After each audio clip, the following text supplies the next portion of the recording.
Well, welcome everybody to another Venture 19 webinar. We are so excited that you can join us today, and I am extremely excited to have Tandem Collaborative with us today, and even more specifically, Elizabeth Mead, who is the lead tactical strategist of Tandem Collaborative. And also, I just found out this morning that Elizabeth is also an opera singer. So, Elizabeth, is that you were an opera singer, or you still are, or how does that play out?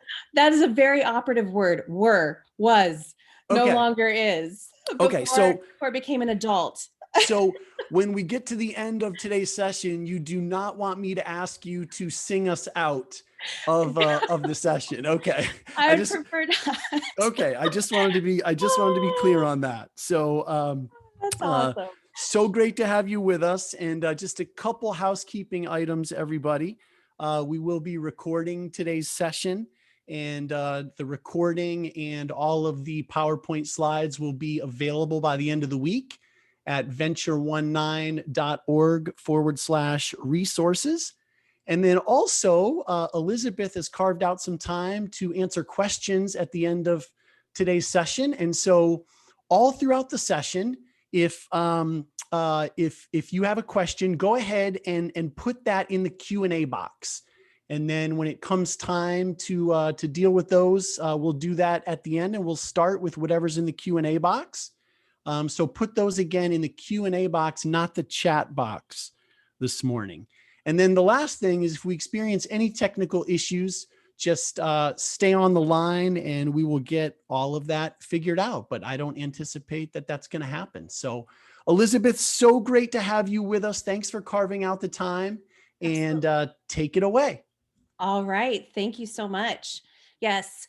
Well, I want to start with gratitude. I think that's an appropriate place to begin our webinar today. And that is thanking Jonathan and Venture 19 for hosting this. I think that organizations that are making sure that their communities are fed with good information and helpful information, those are the ones to stick close to. And those of you who know Venture 19 well know that that's the heartbeat of everything they do. It's to serve you. Those of you who are new to Venture 19, I highly recommend you go and take a look at them. They have amazing events that happen all year long, as well as services that help organizations grow. And so thank you, Jonathan, for allowing us to be a part of this event and giving this to your community. I think it's a great gift. Now, you already learned that I'm an opera singer. I don't know if there's much more to say. I am the co-founder of Tandem Collaborative, which is a venture that I have started with my husband, Chris. I started as a freelancer many, many years ago. I won't say how many because that'll date me, but a long time ago. And then in 2017, my husband, Chris, and I decided to take it one step further. As it sits today, Tandem Collaborative is a small but mighty group of people that collaborate on behalf of clients all over the world. We're based here in Phoenix, Arizona, and we have the honor of working with people from all different countries on a weekly basis, which makes it very interesting and fun. I call myself a strategist first. So a lot of times people will come to us for marketing strategies, wanting to understand how to do prospecting better. That's generally their introduction to us. However, we like to say that we are a strategic consultancy. That's the heartbeat of what we bring to the table, with this blessing and benefit of having a full service creative team behind us. I have the privilege of working with some of the best people in the community, not just because they're skilled, and they're very, very skilled, but people with some of the biggest hearts and passions and commitments to excellence and service and relationship and just being in the trenches with our community of people. And so that team is there to help bring those strategies to life. And we do it usually in one of three ways. We're either an advisor because our client already has a marketing team or a strategy team, and we're just there to be a voice of reason. Sometimes we come in as an extension because there's just not enough hands on deck to help get something up over the wall. So we jump in as that extension. Lastly, we become the team. So sometimes it's a startup that doesn't have one yet, and so we're there to help create and cultivate that team, and then we'll pass that on to them when they're ready. And some people stick with us forever. They've just decided that they're going to keep us, and we love that. We get to become a part of their team and their family, and so that's what we get to do every day. Social is a huge part of that conversation, and so if you're here today to talk about social, it's usually one of three reasons. One, you're either really on top of it and you want to see if I have any new nuggets that you haven't heard of yet. Two, you have been dabbling in it. It's something you're trying to do, but it's starting to feel heavy, and you're trying to check: is there a better way to do this? Or the third is you've been avoiding it, fully avoiding it, and you've decided, okay, especially after 2020, let's admit it, 2020 checked us into digital mode real fast. And so you're here because you're like, okay, I'm going to stop resisting this and I'm going to embrace it and I'm going to let it be what it is. So, whatever your reason is for joining today, my hope is that I can give you a nugget or two of information and inspiration that brings clarity to the process, this idea of social. Now, what's interesting to me is that social media is a very highly searched topic right now. In fact, over 300,000 people did a search today. And it's things like, okay, what is it? Or, "Ugh, does it really help me? Do I have to?" My favorite is, "Do I have to do it?" Which really isn't usually part of the search. That's usually something that comes into play when I'm talking to somebody and like, okay, Elizabeth, tell me the truth. Do I have to? Do I have to do social? And friend, my answer is yes, in some capacity, you get to play in social. What I want you to understand, though, is that social media, this term social media, has been kind of diluted because there are tools that are technically not social media tools that get lumped into it. So when I say, yes, you need to do some form of social media, what I'm really saying is you need to have some sort of digital tool and tactic that allows for online conversation, whether that's engaging conversation through Facebook, whether that's giving really good crawlable conversation starter points on Pinterest, whether you're using different chat apps that are going to help people engage you. That's up to you. When you look at the list of social media, you'll actually see, and I've got one that we'll share with you a little bit later, that the top social media tools, a good chunk of them are not technically social media. So again, it goes back to how can people engage in conversation with you online? Because we are living in a world where most of the conversation at least starts there or is continued there. There's actually 3.78 billion people participating in social media of some kind worldwide. So that's a big marketplace to be considering. Here's some 2021 stats for you just to kind of hit them quickly. And if you want more, if you're one of my people that geeks out on data and you want more of this, we'll give you a way to reach out and ask for that. But here's the ones I thought might be most relevant for today's conversation. So the top three social media tools that businesses typically talk to me about are Facebook, Instagram, and Twitter. Engagement means they're going to do something with it. They're going to like it, they're going to comment with it, they're going to share it, some sort of activity that that end user is doing with that tool. Here are the rates. So Facebook sits at a 0.09%, so not even 1%, a 0.09% engagement. That stays the same from last year. They didn't experience much growth. Instagram is at 1.22%, which is actually a 23% decrease from last year. And Twitter is sitting at 0.045%. And that's been the same number pretty much for the last 3 years.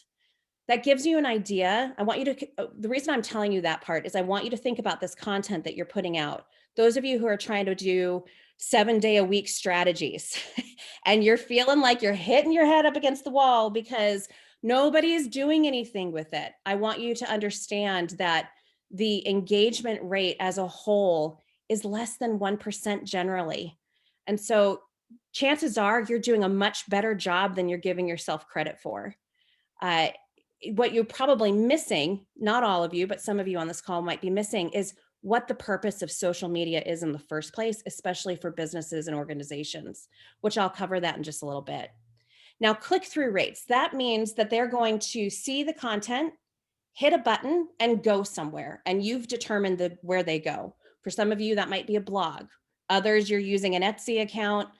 Some of you are using a YouTube account that you want to get videos out. Whatever that is, the link you determine. Last year, we saw it go up, that click-through rate, to 1.3%. Okay, and that was up from the year before, which was at 1.2%. So again, the reason I'm giving you these numbers will make a whole lot of sense in just a little bit when we start talking about funnel. But those are the things to start telling yourself when you're looking at the results and going, oh my goodness, is this making any sort of difference? Follow rates. 57% of consumers will follow their favorite brands, and 47% of those will actually use it to stay up to date. I think that's really important. And then when you compare that and put that with things like the algorithm, which is a big conversation point, about 8% or so will actually see the content. So if I love Venture 19 and I say, yes, every time they put something on Facebook, tell me, I fall into this algorithm in which 8% of those people will see what Jonathan posts. Isn't that a depressing stat? Even though I've said I want it, there's a throttle that's going on. Now, of course, that will increase. The more I like it or somebody else likes it, the algorithm will continue to open the floodgate. It's almost like a throttle is say, okay, did what Jonathan post, do people like it? Oh yeah, they do. Okay, show more. Okay, show a little bit more. All right, let everybody know. And that's how you see things go viral, right? But you got to start with that idea that you're going to reach maybe 8% of the people who have said they want your content, which is why it's so important to realize that social plays a part, but a very small part in a much bigger picture than I think what we often talk about. There are top 4 causes of people that will unfollow your social. I gave you the list of those, but there's 2 things that I want you guys to kind of zero in on, and that's the last 2 bullets: irrelevant content and too many ads. Those 2 things will kill about 45% of your audience if you're doing that. This is important for those of you who might be just checking a box. I'm just going to push something out to push something out.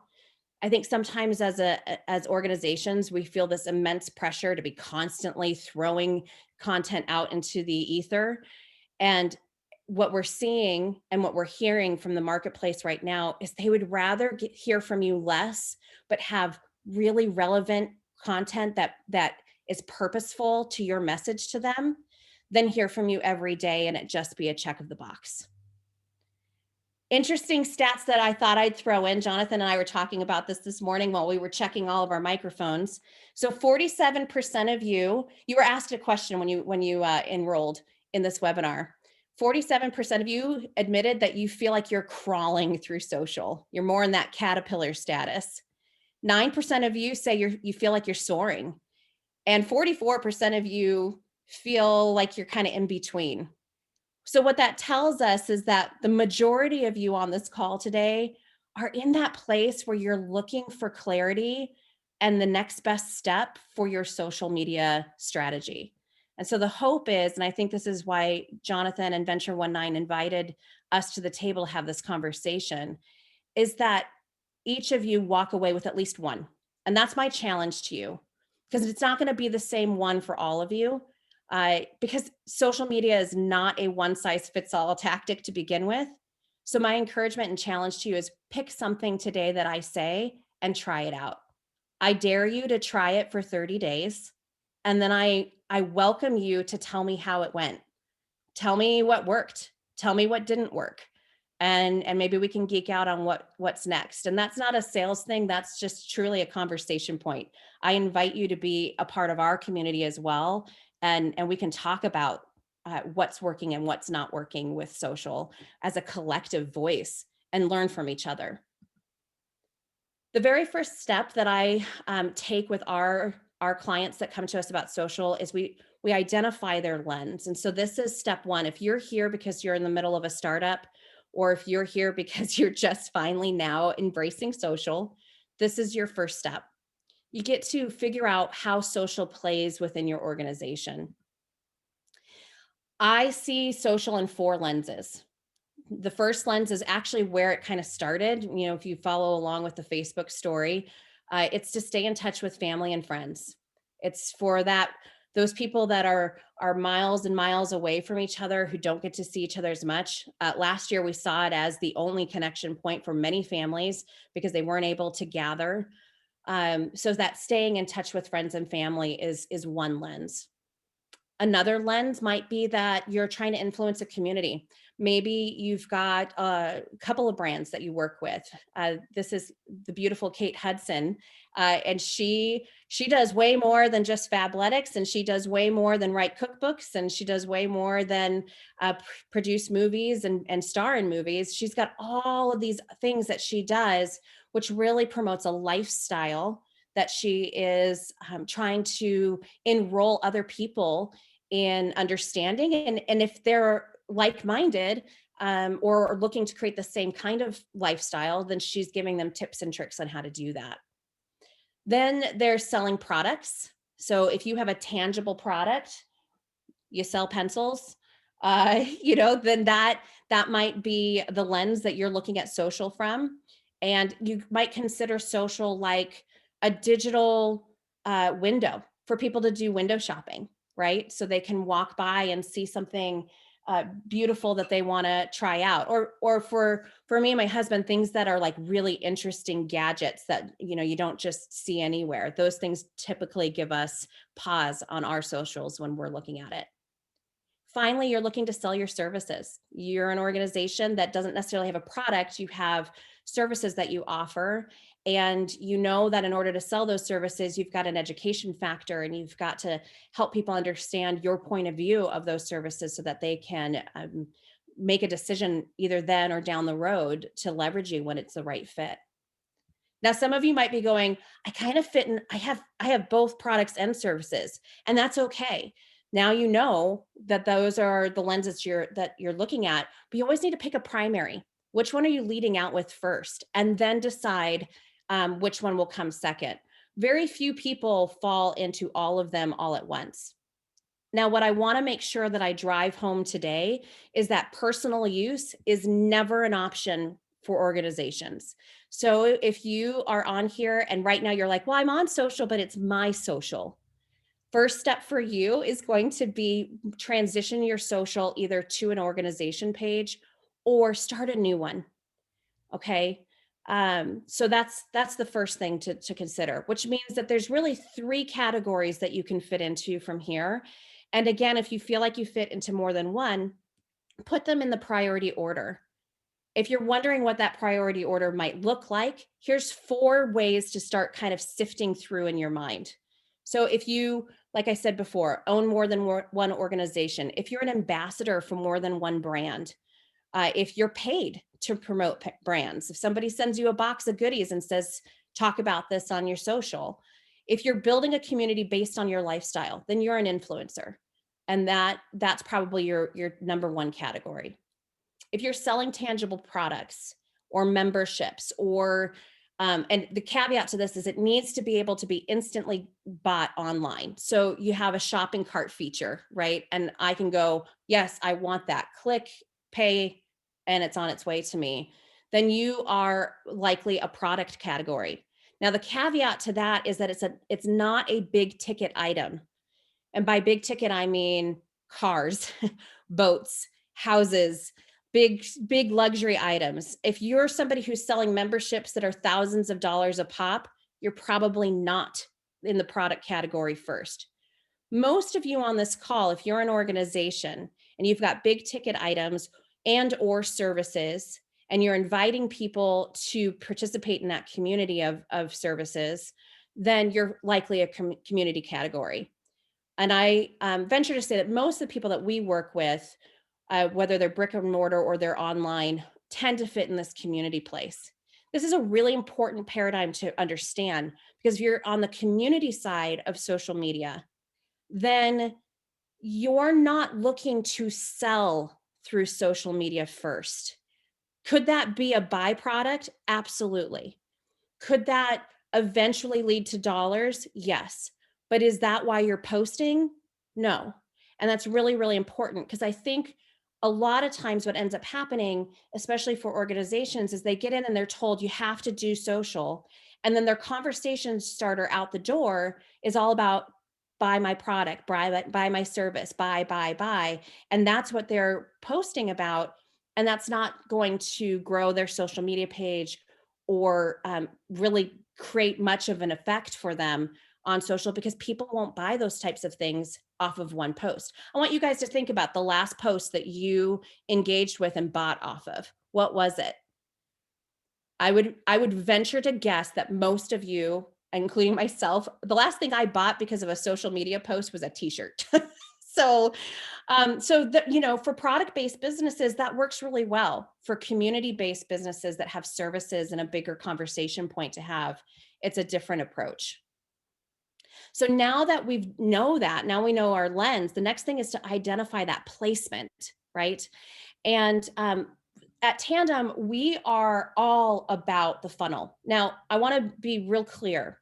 There are click funnels and sales funnels and a lot of different funnels that are talked about out there in the social world and on the internet. What I'm talking about is the customer engagement lifecycle funnel.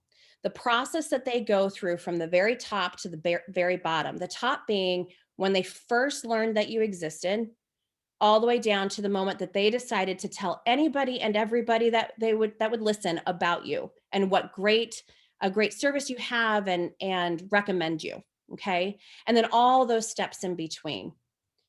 If you're an influencer or a community category from that first step, then your primary goal is engagement and cherishing. If you're a product-based company, then your primary goal is awareness and conversion. And then you might have secondary goals of awareness on the top one, or you might have a secondary engagement and cherishing on the bottom. Now, let me unpack that for a second, because some of you might be saying, okay, wait, what? I want you to think about it this way. If you are a community-based category, Venture 19, since you are hosting, I'm going to say you are a community-based category. Could somebody join this event from social post? Yes, in fact, several people did. We posted a social post and several of you said, okay, I'll go. Great, thank you. But that's a secondary thing. What we were looking for was engagement and cherishing. Most of you on this call are already in the Venture 19 community. You're already down here somewhere engaging with Venture 19. And so this was a cherishing tactic to make sure that you're fed relevant information and that you're being given things that you can apply to your organization today.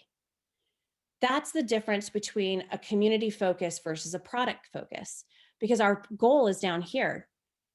If we know that the goal is down here, then we talk about it differently.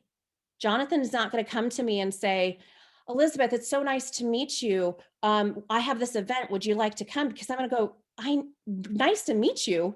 We've met. You know me. Why are you talking to me like that? It's going to not feel deep enough, right? So that's something to consider when you're putting your social media strategies together, is where in the funnel is this trying to play?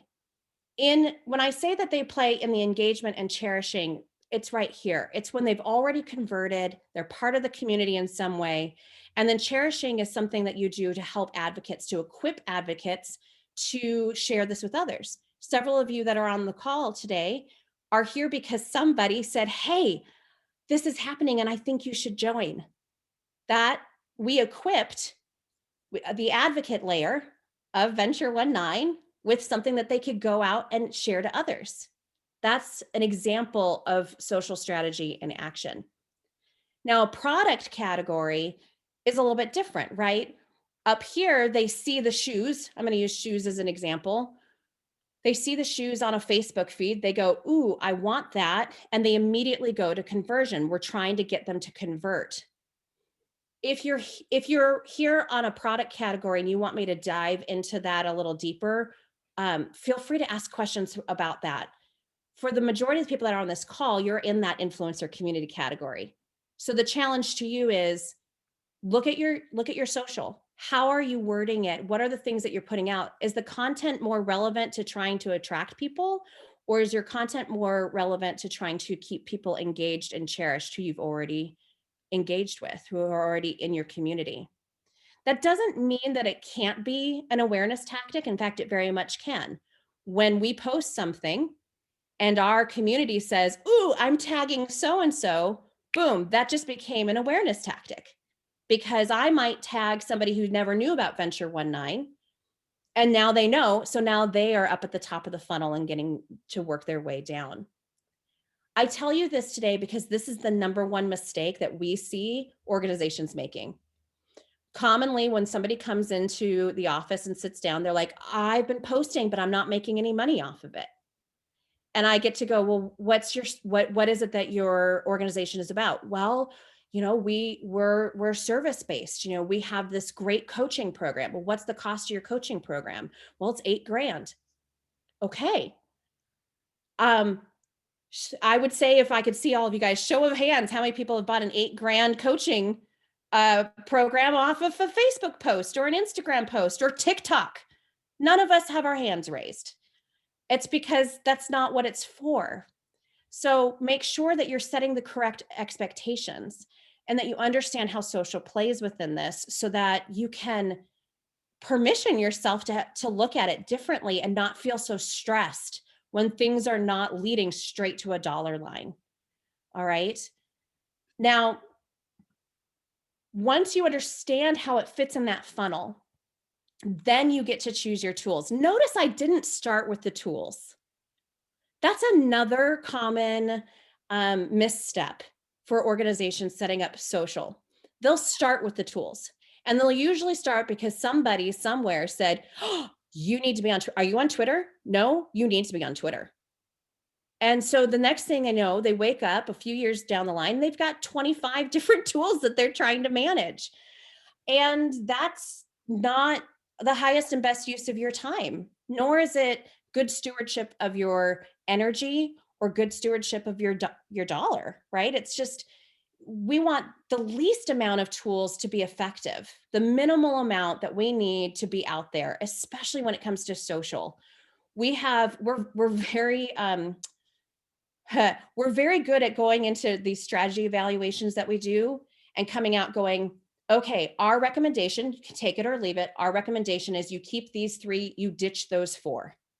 And here's why." And we'll go through those. Now, some of you might be saying, "Well, but Facebook is so popular and Twitter is so popular." And yes, you're right. In fact, here is the list of 20 top social media tools. And again, remember, it's not all social media tools, but the top tools that help human beings connect with other human beings in some form of communication. The real question is, are you trying to reach mass market? If your answer is yes, then absolutely pick these tools and start working your way down, because this is where mass market sits. The majority of us that are running organizations, myself included, we're not about mass market. We're looking for our minimal viable audience. That's a Seth Godin term, minimal viable audience, which means we don't need to worry about subscribing to what's popular or what the current fad is. We need to understand, who is my target audience, first and foremost. What platforms do they prefer and why? Where are they? And then, how do they like to be engaged on those platforms? How could I, as an organization, show up on that platform to add value to them? And that's a key thing. You want to add value to them, not just talk about you, but add value to them. And then lastly, how are you showing up? Like, truly. I would challenge everybody on this call today to go take a look at your social media tools, and just, this is not about shame. This is not about telling you you're doing it wrong. Not at all. This is just a reality check. When you look at your social, is it always a one-way conversation where you're posting something, but you're not inviting engagement or any sort of other voices to join? Are you narcissistic? Is it always about you? Are you predictable? Every Tuesday, I'm going to talk about a trend. Every Wednesday, I'm going to give you a wisdom quote. Every Saturday, I'm going to give you, are you predictable? Are you leveraging your social media tools in the same context that somebody would have in relationship with you? Those are the things to take a look at. And if your answer is like, actually, I feel like I'm rocking it, then awesome. And if you look at any of those things I just brought up and you're like, oh, yeah, I'm kind of doing that. That's okay. No shame. Just take a challenge. How could you do it differently? How could you change it up just a little bit this month so that it's more intentional and more relational? Another thing to be looking for is, do you ask questions and then bail? Imagine if Jonathan and I were having a conversation right now and I went, "Hey Jonathan, how are you doing? How are you doing today?" Doing great. Still there? Still Yeah. there? Okay. So see, awkward, right? If I ask you a question online, "Hey guys, comment below, tell us this." And then they do, and you never show back up again. That was just what Jonathan and I just showed you. It's the same context. So, do you do that? And if so, how could you shift that so that not only do you ask the question, but you participate in them engaging with you because that's what you want in the first place. Yeah, Elizabeth, can I jump in for just a second? Absolutely. Yeah, I think such a key point here, especially when we circle back to when you were talking about the low percentage of engagement that happens, Yeah. right? And what are some of the reasons for that? And I think that if it's always a one-way conversation, if Yeah. we're always just talking about ourselves, if we're always just gushing information about our organization and our work, and it feels like that's all we're interested in, and we're not really interested in the engagement, then that's going to come through, and of course affects all that in a significant way. Spot on. In fact, that kind of leads into one other, tip, a common practice, and unfortunately the tools have trained us to do this. And I have a very unpopular opinion of this, so I'm going to give the caveat now. If you're leveraging a social media tool and you're tempted to say, I'm going to put it in there and then it'll just post the same thing on all of my tools, all of my channels. What you've taught your audience is, yeah, I know that they're on Facebook and I know that they're on Instagram and I know that they're on Twitter, but they just regurgitate the same stuff on all channels. So I only really need to pay attention to one. So that's another thing. We're teaching part of the reason for low engagement, and there's many reasons for low engagement, but part of it is we're teaching our audience, especially as organizations, that it's a one-way thing and we're just throwing it out to throw it out. And it doesn't matter to us whether or not you respond. And I'm not saying that that's for every organization's doing it, but I think there's a pretty large majority of organizations that do it that way. And so we've trained our audiences, um, and here's the beauty of that. We can train them a different way too. If you're an organization that shows up online, if you're an organization that leverages social as an extension of your voice and of your relationships with your consumers, then you'll train them to show up and have fun and be there. There's a few organizations I love to follow just because of the way they engage on customer service online. Uh, they don't do it canned. They don't do it boxed. They're kind of witty. And I haven't even bought things from them, and I follow them because I find it so interesting and refreshing because I know that there's a human being on the other side of that screen. And I think a lot of people are craving that, in a digital world, especially in ministry. If you're here from a ministry, the whole kind of challenge is embracing digital tools while also holding the line of, this is about people at the back. At the end of the day, it's about people. I don't want it to feel cold and automated and robotic. I want it to be just the same as if they walked into the lobby of my church and felt me come up, or one of our volunteers come up and greet them. I want that same feeling online. How do I do that? Um, so yes, absolutely. Great point on that. Uh, I love bacon. And if we're going to have napkin sketches, there's nothing better than bacon, unless you don't eat meat. And I apologize, then it's tofurkey. Um, but I love to explain social media and bacon. Now, this is not a composite of all the social media tools out there. This is just a few of them. But one of the things that will help you leverage a tool in the way that people are wanting to be engaged is this slide. So on Facebook, we like bacon. What about you? Right? Our team loves bacon. Do you like bacon? Let's talk about it, right? Instagram is all about the lifestyle. So it's all about, hey, here's how bacon showed up for me today. And it's not meant to be this, real word heavy thing. It's about showing snippets of life, and how bacon plays, right? YouTube, here's a video of how bacon makes things better for us and you, if you want to follow our 5-step plan, right? So I'm not going to read these all out, but this is a helpful way when you're trying to decide which tools should I be in, for you to decide what fits within your culture and within the context that you want to create out there for somebody to experience you in a digital way. And again, my philosophy is it should feel like if they were sitting with you in person. So whatever context that is that you like to set in person, do the same online. Bring that culture all the way through. Now, a couple of things to kind of think about. And this, again, is not a comprehensive list. I'm just giving you hopefully some good snippets here. Which ones should I use? Which platforms? Here's a couple of examples. Maybe you understand that right now, everything that you're trying to do is education based.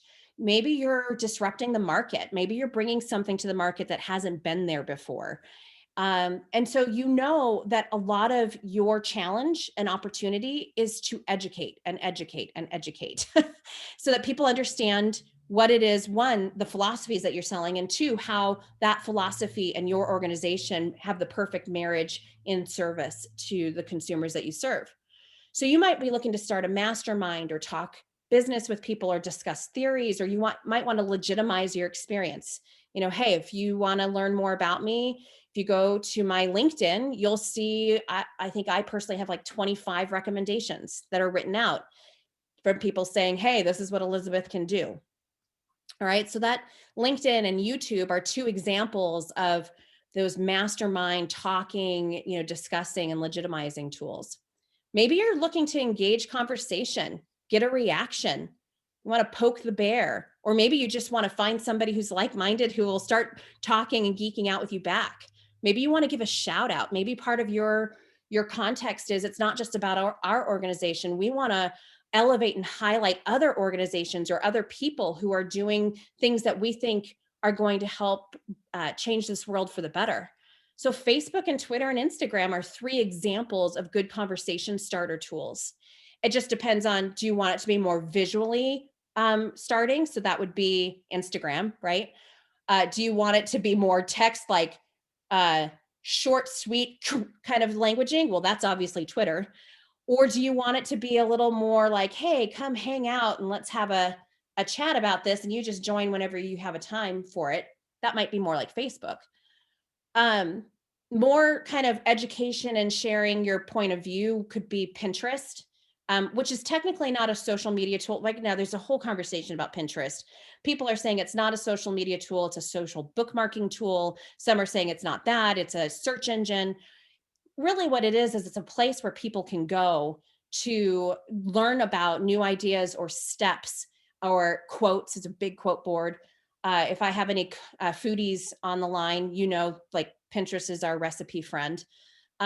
So Pinterest I bring up because I think it's one of the unsung heroes in business organizations. Most people think that they're going to skip that one. Let me give you a couple of stats. You remember the stats from earlier, right? So Pinterest in the last year, in 2020, grew 37%. And 98% of their users, which their users are at 442 billion users right now, 98% of those users have tried something new or bought something new or engaged a new service as a result of a pin. 98% at some point in their time as a pinner. 85% of them say that when they are looking to start a new adventure, a new project, a new business, a new service, they go to Pinterest to look for the how-tos. So if you're in a service-based business or organization, and you're helping people take their first step in something, if you're a ministry and you're looking to help people take that first step or continued steps in their faith, if you're a community and you're helping people try to figure out what their next move could look like, whatever that may be, Pinterest might be a really good tool for you to consider this year, just planting that seed. Okay. Let me make sure yeah, there we go. So the fourth and final step, now that we know what our lens is, where it plays in our funnel, and which tools we're going to leverage, now we can create a routine. For those of you who are on here looking for permission, I will be the voice of permission. You don't have to post every day. In fact, it's not about volume for you. Again, unless you are looking to reach mass market. For those of you who are not looking to reach mass market and you're just looking to connect with your minimal viable audience, then you don't have to worry about that. You're looking for value over volume, right? Now, here's an example of how Tandem, and we are neither right or wrong, we're just one strategist, and this is how we think. This is how we look at social. And we're giving you on the left here the 4 steps that we take, and then a napkin sketch. And this is just a sample of how we as a team start engaging things. So the first thing that we do is step 1 and step 2, we create once. And then we have this following, this process that we follow of measure, modify, manage, measure, modify, manage. And we do that throughout the year. And if we, in the measurement, decide, ooh, we need to change our categories or we need to change our rhythm, we can, but we're not trying to set that every single month. We use a social media tool that allows us to set presets in an Evergreen library and create automations that take some of the workload off of us so that we can be a better steward of our time. So automate what makes sense so that you can keep your attention and human focus on the things that matter more. Those first 2 things you can do once and kind of set it and just keep your eye on it and see if you need to make any modifications to it. Step 3 and 4, book routine time on your dance card. I challenge you right now, find a time that you commit to once a month, set aside that time for 2 hours. In 2 hours, you could have the next 30 days done. In fact, every client that we work with, we work 30 days in advance. So now that doesn't mean we don't have reactionary posting. Something great happens today, we're posting about it. But the pressure is off for us to be trying to figure out what that is last minute in a reactionary way.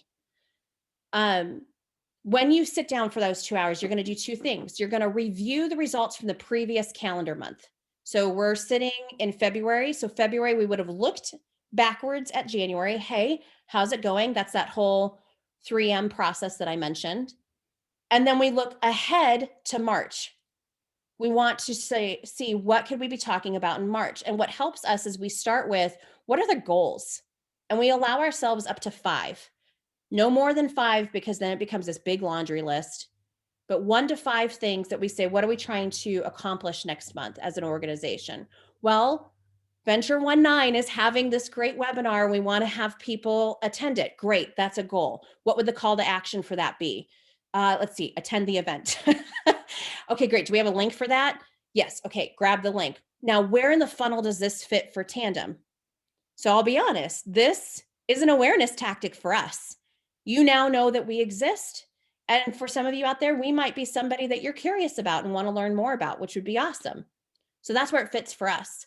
Again, for Jonathan, this fits more down towards the bottom of the funnel. This is a cherishing thing. This is a give back. This is a labor of love. So identifying where those things fall within the funnel helps us say no to a lot. No, we're not going to do that because it's great and everybody thinks it's awesome, unless it has purpose. If it has purpose in our funnel and it has purpose in the overall strategy, then we'll go with it. And then once we've set all of that, then we can put the posts in that make sense. If we got a really great testimonial that month, we might share that. We might put other things that seem to fit and are intentional in what we want to dialogue with our people. Set that into that social media tool, and it's done. It's going to post on its own. And all we have to do is show up daily, tune in, respond, be there for our people who are engaging with it, which takes an immense amount of pressure off. Hey, Elizabeth, Yes. can you just clarify what an evergreen library is? Somebody just asked Sure. that question. Absolutely. So, an evergreen library, let's say you have a testimony and it's a great testimony about people that work for you or have done work with you. That doesn't have an expiration date on it. It's just as relevant today as it would be a year from now. So in a social media tool, you can actually mark it as an evergreen, meaning it's not going to expire, it'll still be relevant. And a good social media tool will notice if you've gotten busy and you forgot to put some posts in, it'll go look for evergreen content on your behalf to post on your behalf. Now, obviously, this event and the conversation that we had around this event is not evergreen content, because if it posts 6 months from now, it's not happening, and so that would not be an evergreen content. But anything that you have, quotes, statistics, blogs, if you're posting out blogs and you want people to read it, it's okay if that posts out again, down the road. Now, obviously, you don't want it to post out again tomorrow, but you would like it to come back out maybe in 6 months or a year. So that's what evergreen content is. Okay. So this is a great way for you to sit down every month for a couple of hours, be proactive. Again, your goal is not volume. So if you sit down and you determine, well, we really only need to post like 11 times next month, that's okay. Because you know what? You're going to then go on living your life, working in your business, and something amazing is going to happen. And you're going to know you have room to talk about it. And it will be authentic and relevant. And you'll actually enjoy it more because you get to post it because you want to and you are inspired to, not because you were out trying to figure out how to make a post for the day. Okay. This is an example of a possible strategy. So maybe you are somebody who likes to do Facebook Lives. I love the multi-factor strategy where we say, okay, we're going to take that video. So if Jonathan, if you ever go live on Facebook or you do a pre-recorded video that you then post on Facebook or on YouTube or whatever channel you're choosing, you can take that and push it into something called Rev or something like it, which is a transcripting service. It'll transcribe it for you. You can grab that transcript, take a look at it, see if it needs any polish, see if you want to add to it, make sure you put a call to action on it, post that as a blog. So now you've gotten one piece of, you take one piece of content or one action, and now I've made it into a blog. Then I'm going to take that and I'm going to create a Pinterest graphic out of it. And I'm going to say, hey, here's 5 things you need to know about social. I'm going to post that pin linking it to my blog, which is a great strategy for search over time. Those are little tomato seed plants that we're planting. That's what keywords and keyword strategy is all about, is planting these seeds that will eventually grow over time. But I'm going to post that on Pinterest, link it back to my blog. And then I'm going to, when I sit down for that 2-hour time frame, I'm going to go, oh, I had that great blog. Let me pull a couple of snippets out of that, create social squares out of that. I'll put that up. And then how can I take this? So Jonathan, my challenge to you for this month would be take a picture of this event and put it on Instagram and showing you actually living what you're preaching or living what you're bringing to the market. So we've taken one piece of action and created 5 or more, depending on how many Facebook snippets you get out of that.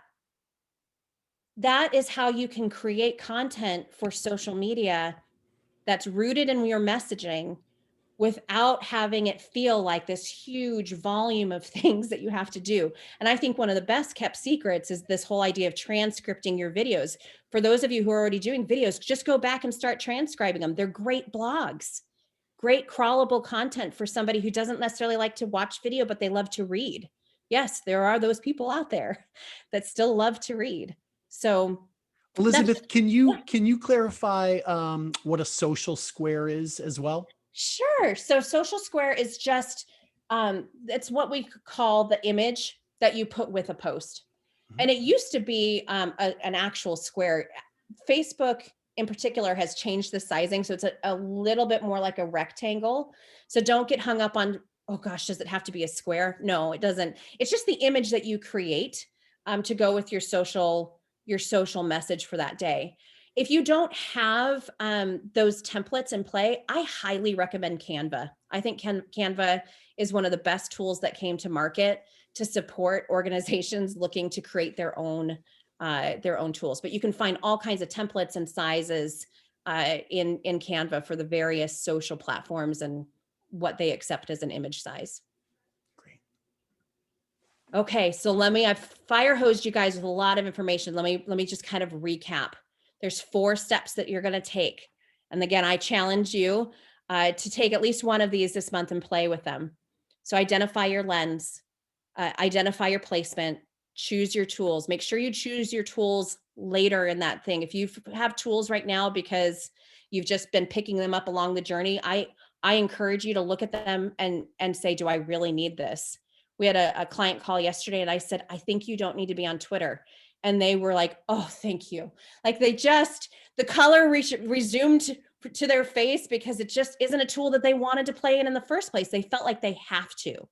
You don't have to. I know many organizations that use one social tool and they're very successful. So it's just about being intentional about which ones you pick. And you do that again, based on your funnel and how you're choosing to leverage it. Tools are only as good as the strategies they support. So start with that strategy and then create a routine.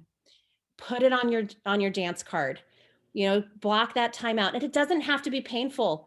For me, it's good music, and I usually have chocolate and wine and a few other things sitting there. And I'm like, okay, what are we going to talk about for this client this month? What makes sense? So if you bring joy into it, it will go really far and ripple far out. Then if you're sitting there going, oh, I have to do social today. Mistakes to avoid. Here's a list of those. I'm going to highlight just a couple of them.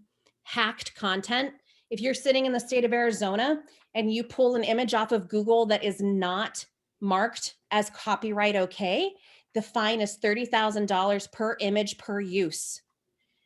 So I highly suggest you don't do it. There are plenty of tools out there like Unsplash, which you can get free, really great free images from. Canva, like I mentioned, has a ton of free images that you can leverage when you use their tool. So just don't hack that content. My encouragement is also, if you're going to just check the box of social, get off of it. Go down to one tool. Don't just have it for the sake of having it. Have it because it really makes sense in your strategy. Don't forget the rest of your funnel. That's a big one. Again, we'll have people that'll come in. We had somebody come in who was spending $100,000 on social boosts. Not a single one of their social media posts had a link or a call to action. $100,000 on boosts that had no click through to something different or pulling them into that funnel. Do you think that was very effective? It wasn't. And do you think they felt, the things that we were able to create with that $100,000 and steward it into other channels was an incredible case study for us, because they didn't need to be doing what they were doing with that. Again, the incorrect tone for the tool. Those are the types of things that you want to avoid when you're doing social media strategy. Now, hopefully I've left enough time. Jonathan, I don't know if we've got questions coming in. This is an opportunity to ask those. If you don't want to do that, I did real quickly just want to put up on the screen here are 2 things. One is our website with going straight to the Venture 19 page that we have. We love Venture 19. Anybody who's a friend of theirs is a friend of ours. I've also put up a phone number where you can text me. So if you think of a question later and you want to text that over to me, or you want to request more information or more stats, that's how you can do that. Okay, Jonathan, what questions do we have? Great. Well, let's fire away on a few questions here. And first, Mark is asking, do you have a recommendation for what to use to manage social media, or what do you guys use to manage social media? Sure. There's a ton of them out there. Our favorite is Fan Booster by Traject. I'm not going to tell you that it's perfect. It has moments where it's not, but what I love about it is it's the most comprehensive tool out there that I've been able to find. And it can do not only all the social media management, but it does the social listening. It'll do all the reporting. It'll do auto publishing to Instagram and a few others, so that you don't have to do the thing where it texts you a link and then you still post it manually. So for the pricing and the features, we find that one to be the best. There's also Sendly, and there's also Sprout Social, and Hootsuite's a real popular one. My recommendation is always look at the feature set, make a list of what you need, compare it to their feature set, and that will usually give you the right answer on which tool's right for you. Great, great. And then Nicole said this: I find that my Instagram posts with a photo of people do better than the ones that have a created graphic. Yes. Is this specific to my organization, or do you understand the research maybe connected with that? And do you find that this is something that sort of applies across the board out there? Awesome question. Instagram, the community of Instagram people are there because they want authentic windows into somebody else's life or business. So when they see pictures that you post of people from your sessions or whatever they're seeing, they like that more because it feels more authentic to them. When you're posting a graphic, they feel, and it's usually a subconscious reaction from your Instagram community, they feel like that's a little more to create that, which is why Instagram does better. Don't worry about it being picture perfect. Candids are awesome for Instagram. They love it. Also, if you haven't gone and started to play with their new feature with the video, you know, they got stories, right? But then you've got reels. If you want to have some fun with your community, go do some reels this week. We posted one yesterday of just my son eating lettuce. I know it doesn't sound appealing. Within 1 hour, we had over 2,000 people that have seen that reel, because people want authentic, like, show me what your life really looks like. Show me what your organization really looks like. And are you applying these things? Yeah. Great, great. Here's another question. How many tools on average should we utilize if we are, and then going back to what you shared a little Yeah. bit about, if we are community first Yep. and then an influencer after that? Awesome. So the answer is as many as you need to reach your target market. So if you're mass market, again, that's going to be, you're going to want to probably select more tools. If you're not mass market and you're in that minimal viable audience group, I would suggest starting with 2 to 3 to get them really well oiled and getting them going, and then decide, do I need a 4th tool or a 5th tool? So if you're in the community first, Instagram, as we can see, has better engagement if you're willing to be vulnerable and put authentic content out. Facebook is still the number 1 tool out there if you've got a mix in your demographic that you're looking for. And then Pinterest is usually a third. The third I usually look at is it Pinterest or YouTube? Which one of those would I put first? And it just depends on the kind of content you have access to and what you're willing to be a steward of going forward. Great, great. And then you sort of touched on this a little bit, but just a word or two about using different platforms to reach different generations and people Yes. who are in different places. How do we balance that out? So first you get to start with looking at who is your target audience. And let's say your target audience is mostly people that are 36 years old and up. All right. Then you get to go look at, okay, where are most of those people at? So obviously, um, if your target, let's say, is 48, they're probably not on TikTok. So you can release TikTok from that. So it goes down to understanding who your audience is and then figuring out where they are. Now, hear this. This is kind of the frustrating part sometimes of social. They tend to move around. So, this year they may be more concentrated here, and next year they might be more concentrated someplace else, which is why it's important for you to compare and contrast those numbers, at least on an annual basis, to know where you want to have a presence. Thank you so much for your time today. If people want to connect with you, and I'll send out some contact info as well when we're done here. But what's the easiest way to do that? And I assume you're open to some continued conversations with some folks who maybe have some questions coming off this time. Absolutely. So that number on the screen to text, that's the best way to reach us. You're always welcome to go to our website, which is tandemjourney.com. We do allow online booking of free consultations. They're just chats, just like what this is. No pressure conversations about where you're at and any questions. And we also, this number, you can text us questions anytime. You can, if you come across something in the day, we'll get one that says, "Hey, have you heard of the Clubhouse? What do you think of that?"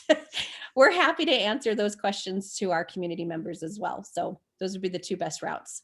Yeah, in fact, thank you. Some of you asked questions that we didn't have time to get to, and I will be forwarding all of those over to Elizabeth, and she will connect with you and get those answered. So, Elizabeth, thank you again so much for your time, and thanks everybody for joining us. Look for follow-up information, and I just want to take a minute and pray for us. So let's pray together. Heavenly Father, I just thank you so much for these few minutes that we could spend together today. And Lord, I just pray that as Elizabeth shared so much of her expertise, God, I just pray that that we will hear your voice moving forward through all of that. As Elizabeth mentioned up front, just for maybe one step we need to take, or something new that we need to consider, or maybe something that we need to cut out. And so, Lord, I just pray that we wouldn't feel in any way overwhelmed by this information. But God, would you just clarify it for us? And again, show us the steps you want us to take. And we thank you so much for this time. And we pray all these things in Jesus' name. Amen. Amen. Amen. Elizabeth, thank you again so much. Thank you, everybody, for joining us. And look for that follow-up information. Have a great day. God bless.